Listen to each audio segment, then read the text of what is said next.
Dracula Chapter 1 Journey to Transylvania. Passages from Jonathan Harker's journal. May 3rd. So far, my business trip to Eastern Europe has taken me through London, Munich, Vienna, and Budapest.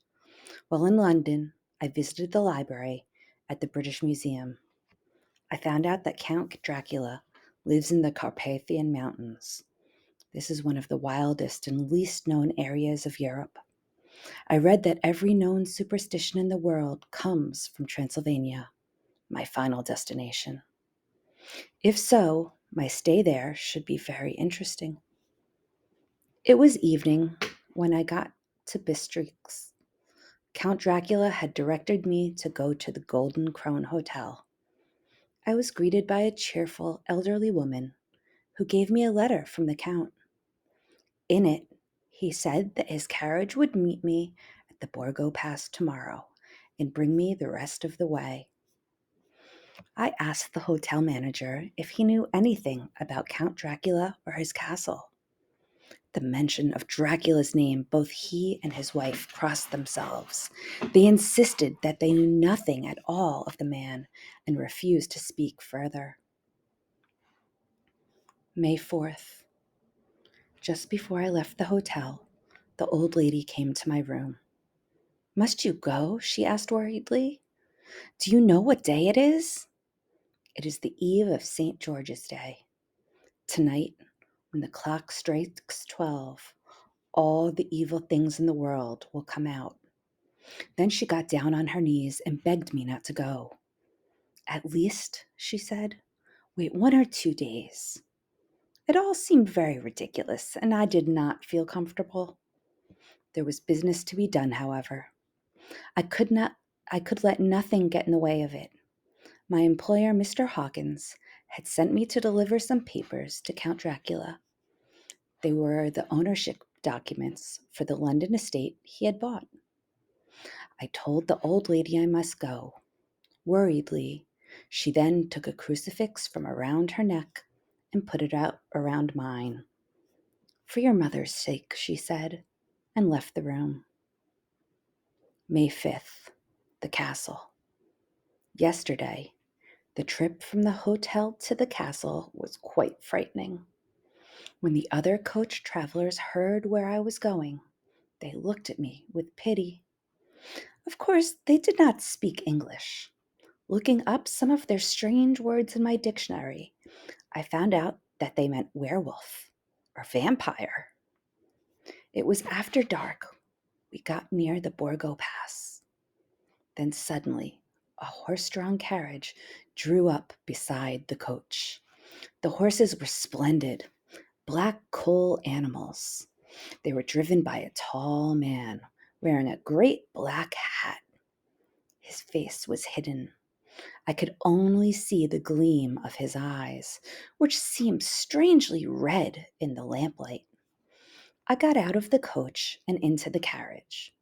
Without a word, the driver shook the reins, the horses turned, and we swept into the darkness of the pass. As I looked back, I saw the passengers in the coach crossing themselves. I felt a strange chill, and a lonely feeling came over me. It seemed that we rode for hours. At a few minutes before midnight, I struck a match and looked at my watch. It was then that I heard a wild howling. It seemed to come from all over the countryside.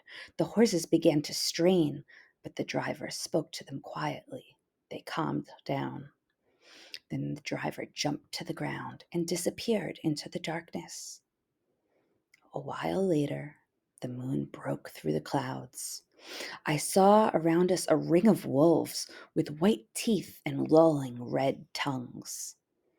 Then I saw the driver standing in the roadway. He swept his long arms about as though brushing something away. As if at his signal, the wolves fell back. Just then, a heavy cloud passed over the moon again, and we were in darkness. A feeling of dread came over me. I was afraid to speak or move. The driver got back into the carriage, and we went on. It seemed like a very long time before we pulled into the courtyard of an old castle. The driver jumped down and helped me out of the carriage. He placed my bags on the ground beside me. Then he jumped into his seat, shook the reins, and drove off. I stood in silence at the door, for I did not know what to do. There was no bell or knocker. What sort of place had I come to? My business trip was becoming a nightmare. Just then, I heard a heavy step behind the great door, and a key was turned. When the door opened, a tall old man looked out at me. He was clean-shaven, except for a long white mustache. He was dressed in black from head to toe. He held an antique silver lamp. The old man motioned me in. "Welcome to my house," he said. "Enter freely and of your own will." As soon as I was inside, he shook my hand. His fingers were cold as ice. His hand was like that of a dead man. "Count Dracula?" I said uncertainly. He bowed and replied, "I am Dracula, and I bid you welcome, Mr. Harker. Come in. You must need food and rest." He carried my bags along a hall, up a winding staircase, and down another hall. At last, he threw open a heavy door. Inside, I saw a well-lit room in which a table was spread for supper. A fire was burning in the fireplace.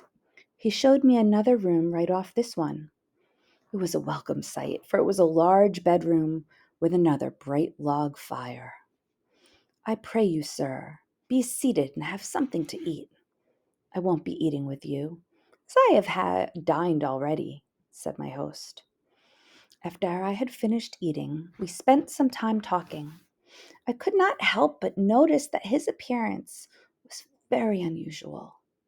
His ears were pale and extremely pointed at the top. His chin was broad and strong, and his cheeks were firm, but unusually thin. His hands were rather coarse. Strange to say, there were hairs in the center of his palms. The nails were long and fine and cut into a sharp point. As the Count leaned close, a horrible feeling of nausea came over me. Somehow, the Count must have noticed my discomfort, for he drew back. As I looked toward the light, I saw the first dim light of the coming dawn. The Count quickly rose and said, "But you must be tired. Your bedroom has been made ready for you. Tomorrow, you shall sleep as late as you want. You must be away. I must be away until the afternoon, so sleep soundly and dream well."